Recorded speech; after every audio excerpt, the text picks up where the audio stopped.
Hello, welcome to Cerulean Arts Gallery. Tonight we're speaking with Damini Celebre in conjunction with her Cerulean Arts Collective Exhibition, which is on view now through May the 4th. Hello, Damini. Hi, Michael. So nice to be Thanks, here with you. thanks Yeah. for being here. So please tell us about the new show. Yeah, so this show is called The Nature of Tree. Um, I've been working a lot with um, kind of the energetics of land and um, in most of my work, but more recently, the trees have called me. And this tree or this show was inspired not only by trees, but the creation of the cosmic mother tree that you'll see down the line. So I used my skills of an energy healer and a shamanic practitioner and an artist to kind of have a deep conversation with the trees and basically like how would you like to be represented? And so this is a show that's trying to get to beyond how we see tree and more about just the expression that comes through when we kind of connect in more deeply. So these works are a combination of paintings. What you're seeing right here are photographs with encaustic and foil. I use the foils a lot, and you'll see them in the whole show, mostly to help with the interconnectedness. The copper is really talking about the interconnectedness of the grounding energy of trees. And in some of them, you'll see more golds, like in this piece, that's really talking about more of the spiritual relationship or that kind of higher vibe of the trees. Um, and so this piece in particular is a painting, and then with a lot of then wax on top. I use encaustic wax because it creates this sense of layering and memory. And I'm really interested in these multiple layers of how we see things. Um, in a statement, I talk about like, we look at something beautiful and we go, oh, it's a tree. And we stop all our curiosity. And so, like, the layers are inviting us to be just a little bit more curious about what we're seeing. Um, because the cosmic mother tree kind of woke me up in the middle of the night and said, make me, I've been exploring working with ceramics and these two-dimensional pieces. So the piece on the left is an encaustic painting with a lot of transfers. All the imagery you see are photographs that I've taken. Um, so there's a lot of like photo transfers and then drawings, and a lot of the words that you see on this works um, are kind of like prose or poems or statements that just kind of download through me. Sometimes I write what they are on the back, and sometimes I don't. So they're kind of just like, um, yeah, they're just a little bit more magic coming on in. Yeah, and so these pieces that are coming up are these are all from actual trees that I made, um, and they're they're just really yummy, delicious things. So this one we're looking at are these two branches, these two trees that are just leaning against each other. And I really loved how they support each other. Part of what was inspired by the cosmic mother tree was this interconnectedness. You know, a mother tree really supports the whole forest, not just herself, but her kin and the community around her. A lot of these pieces have fluorite crystals in there to kind of really support that green energy of transformation that fluorite crystals bring, but also the trees bring in. Again, you can see here a lot of the underdrawings that mirror the actual paintings that I've done. Again, just trying to bring forward this curiosity about these beings we call trees, and just making us more aware of how we cohabitate with them. This one was a burnt tree that I met. And I used a lot of charcoal and graphite on this to actually create this. And again, there's that gold. It's really talking about this interconnectiveness between heaven and earth. In Chinese medicine, they talk about humans and trees and anything that stands upright as being portals between heaven and earth. And I really like bringing that in to the work as well. Yeah, this piece is really quite fun. So again, this is a tree that I know, and she's got feathers and fur. Anything that you see here is stuff that I just collect on my walks. But inside the woodpecker holes are photographs of the leaves that were of this tree. So again, it's like playing around with, how does a tree see itself? How does it identify itself? And so the balls are wooden balls with wax over the photographs. And of course, we have to put some seeds in the top there.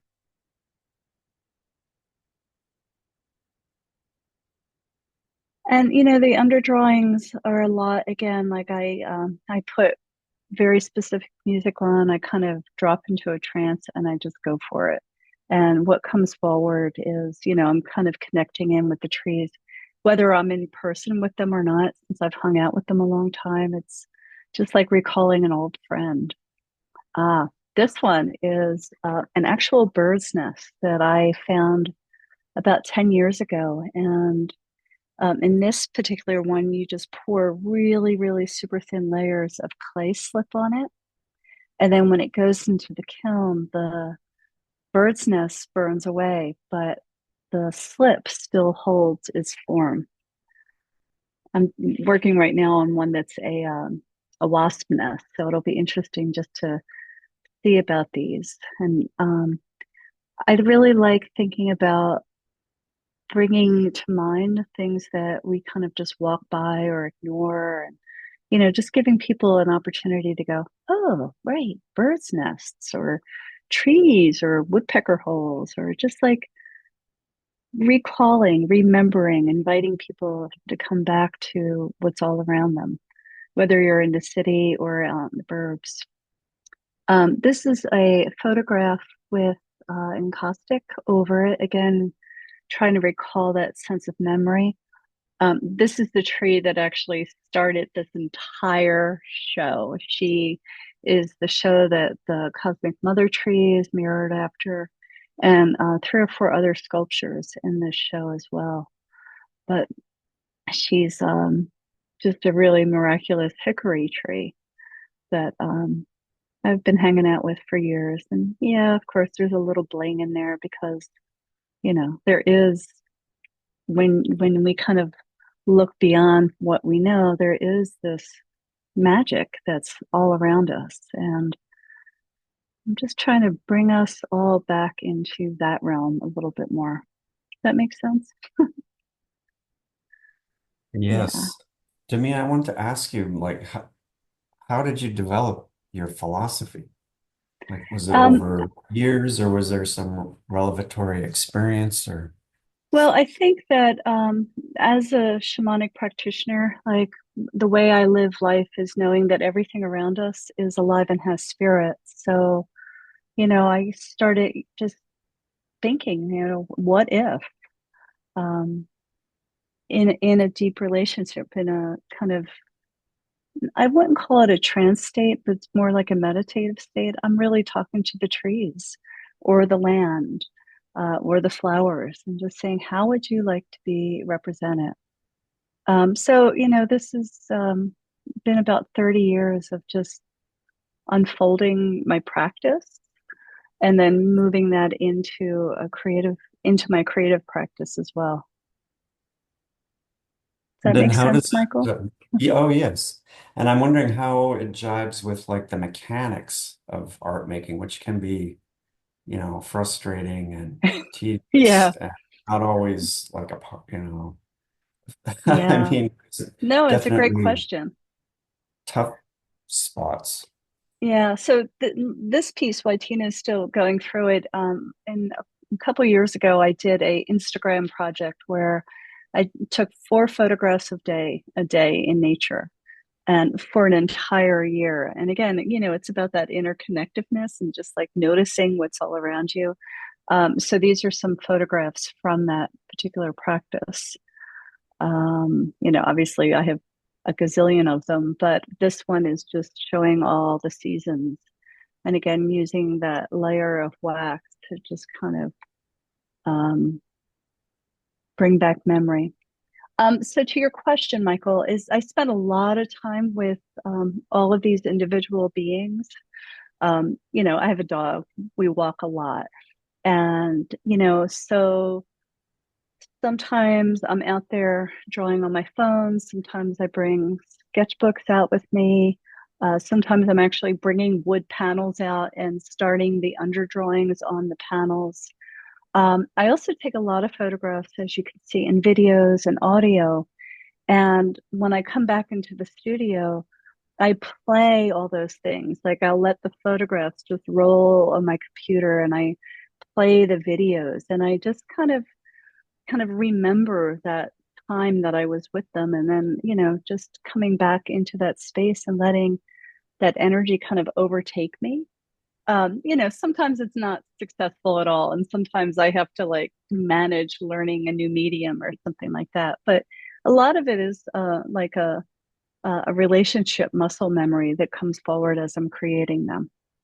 Um, Most of the work here are pieces that are from walks that I do every day. So I do have a really long relationship with them. That's the cosmic mother tree. This is the one that drug me out of class or out of bed one morning and said, make me. She is over 7 feet tall, freestanding ceramic, and she's nestled into 7 pieces. And again, she mirrors the shape in a way of that other tree. So again, this was tricky because this took me over a year to create. Won't, I don't necessarily call myself a ceramicist. So it was an incredible amount of trial and error. But what I tried to do is just like, again, I would look at photos of her and I had them all around me when I was creating them. And then I would listen to soundtracks that I made. And sometimes they're just wind and bird songs and whatever I was listening to here. There is a longitude and latitude on here somewhere. There are the woodpecker holes. And this tree is a really good example of like the rings of the base are copper. And she moves from this kind of dense, barky feeling. And as she rises up, the pieces of the tree get clearer, whiter, more kind of sublime in a way. And it's all either copper leaf or gold leaf throughout the whole thing as well. There's the longitude and latitude. Um, yeah. So there's also some really fun things. We don't have a light on here, but when you can see through the holes, you either see gold or have photographs of her treescape on vellum that you can see through some of the holes. It's a little hard to see here without the light on, but there's all these little magical things that just drop in. And then there's some memories of leaves and stuff like that. But the entire top piece is gold leafed on the inside. Like, I just really think about just bringing that energy all the way in. In a Peruvian shamanic tradition, the shamans talk about trees as these hollow bones, if you will, that bring the great mystery down. So, that's part of what's coming forward here as well, just like seeing this as a hollow bone, and it is hollow actually, of just bringing like the mystery, the sublime down into the earth. Yeah. And then the painting behind it is um, is the grove that I've done a lot of painting with. It's a pile. It's not a pile. It's a grove of spruce trees that are in one of the places I work. So, Michael, does that make sense on how I'm kind of bumping around making the work?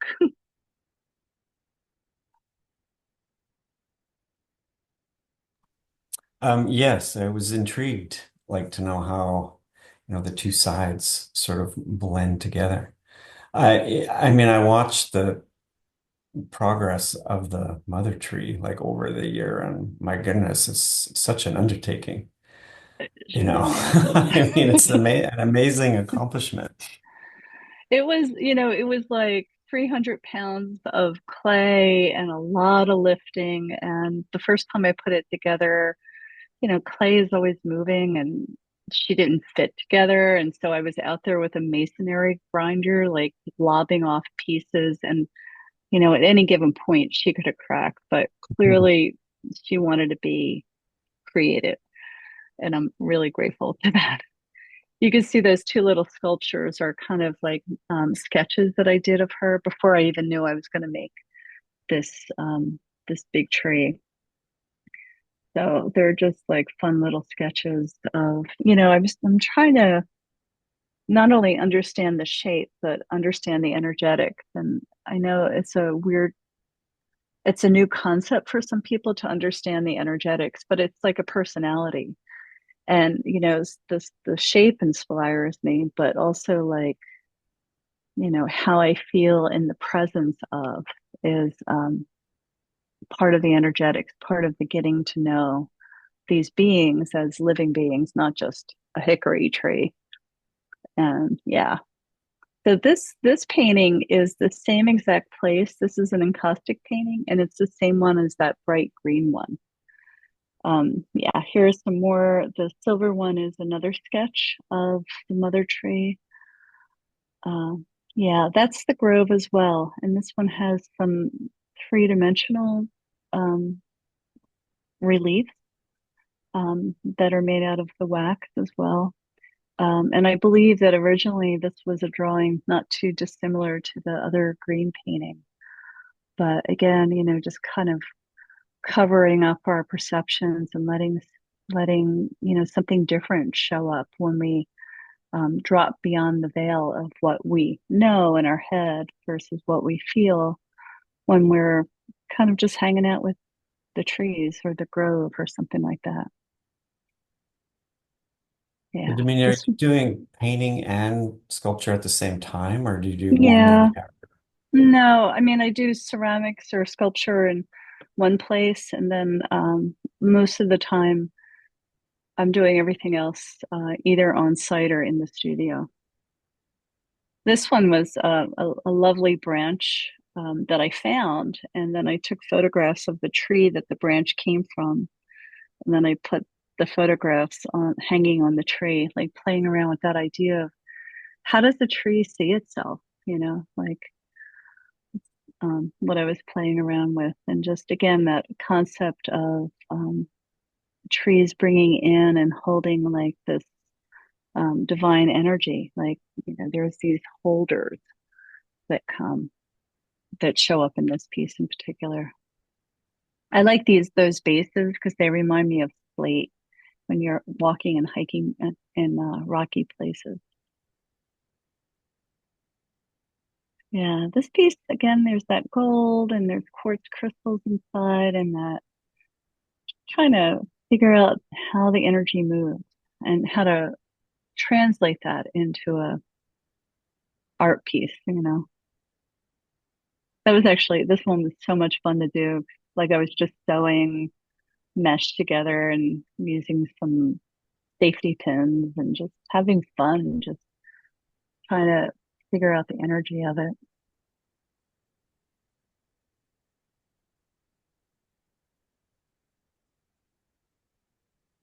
And this is a painting of a willow tree, an ancient willow tree that um, doesn't look anything like a willow tree, but that's exactly how she wanted to be represented.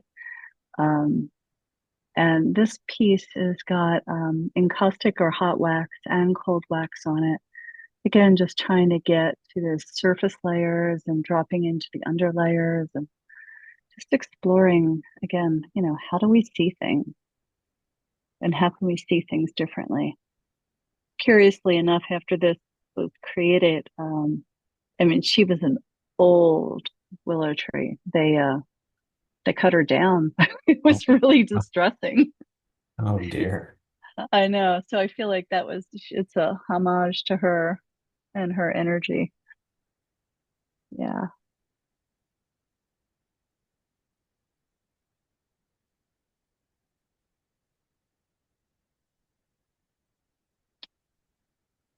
And the sculptures on the left are tree roots. You know, we walk over and around tree roots all the time on the ground when they come up and they get exposed. And I was inspired by an artist whose name, unfortunately, I can't remember right now. But I got silicone caulk and covered the roots with Murphy's oil and silicone caulked the roots to make a mold. And then I used slip clay inside the mold to make a relief of these roots.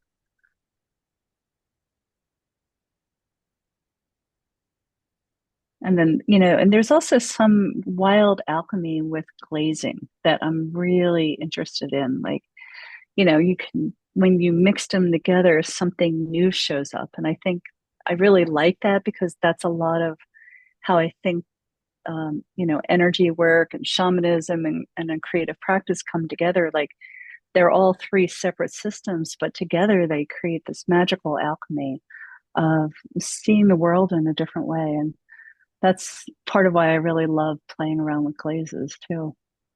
So that when you apply the glazes, you don't see the color, correct? It comes No, after the firing. right. They So, always look like this big white mess, and I never have any idea hmm. what was there or not there. Yeah, and like the mother tree, I really water down the glazes and stuff, and just trying to get them to um, have that translucent quality through them. Yeah, and there's some more photographs of you know, some of my favorite beings. Actually, the one at the bottom, um, yeah, that's more of that crazy prayers on them. The one at the bottom is the actual tree that I made with the woodpecker holes in it, which is kind of fun to have them. I really am enjoying seeing the whole show together because there's like a synergy that happens when all the pieces are together that is beyond any expectation that I had. Sometimes it's because we have similar trees talking to each other. Sometimes I think it's the gold and the coppers that are just moving across the gallery.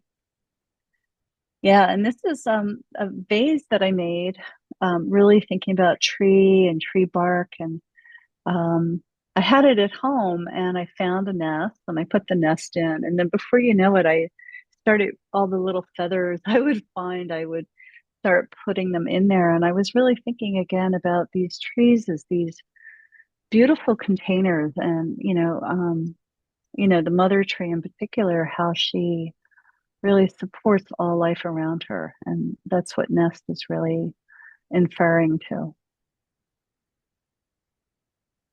Yeah.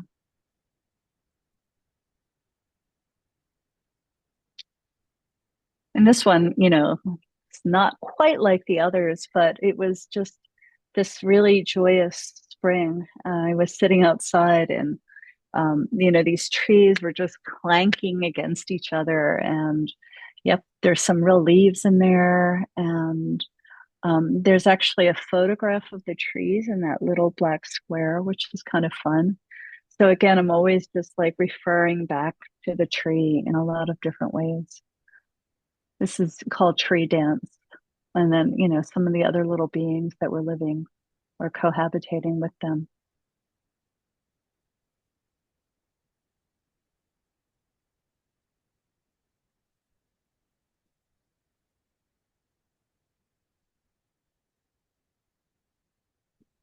Yeah. And then after Mother Tree, I wanted to create another tree. And this is, again, it's another tree that I know really well. And this one is called Growth. And you know, it's what's fun about these is these parts do move ever so slightly.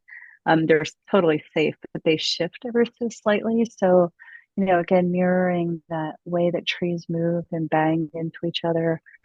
And then there's those holes where it's kind of reflective, so you see yourself in there. But there are also places where little beings live. And again, referring back to that tree or trees as these um, beings that support all of us, not only just with, oxygen and carbon dioxide, but just food and support and all that. Yeah.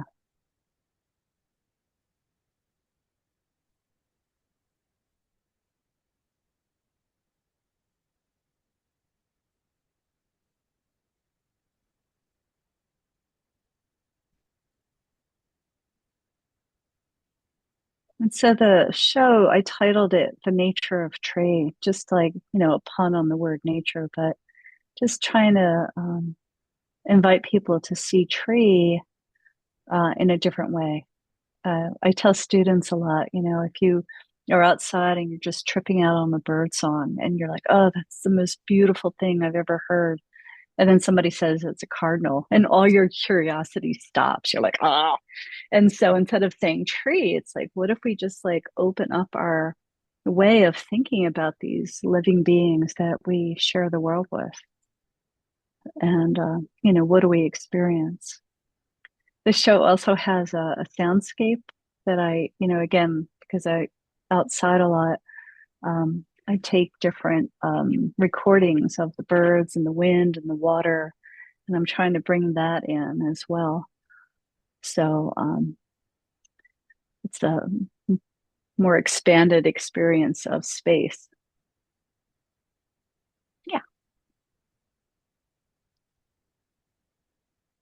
Well, Damini, it's a really outstanding show. Congratulations. Thank you so much. Thank you. I thank the trees too. Yeah. And the show is up through May the 4th. We hope Hmm. people come down to check it out. Damini, you're going to Yeah. be here on I'm various weekends, yeah. right? Yeah, I'm here most weekends, Mhm. and people can reach out to you or me if they want to meet me in person. I'm happy to talk to you about all my friends here and their kin. But yeah, the show's up to the 4th, and you're open every day but Monday and Tuesday, right? That's great. Wednesday So through Sunday. yeah, And fantastic. everything's also available on the website, ceruleanarts.com. Yeah, yeah, it's all available on the website. And if you can get in, that synergy that I was talking about is so visceral and dynamic. Like if you can come into the gallery, it's just really delicious to see. But yeah, Yes, you could see it's the rest def on site. These people can scope it out, then come down and Yeah, get full experience. yeah, Well, thank you so much for being here. yeah. Thanks, Michael. Thank you, and Tina, for holding this space for Philadelphia artists to really show what we're all passionate about. And I appreciate all the work that you all do for that. Well, thanks very much. And it's definitely a team effort. It's Hmm. all of us together. Yeah, true. Thank you so much. You're welcome. Have a good night. Yeah, you too.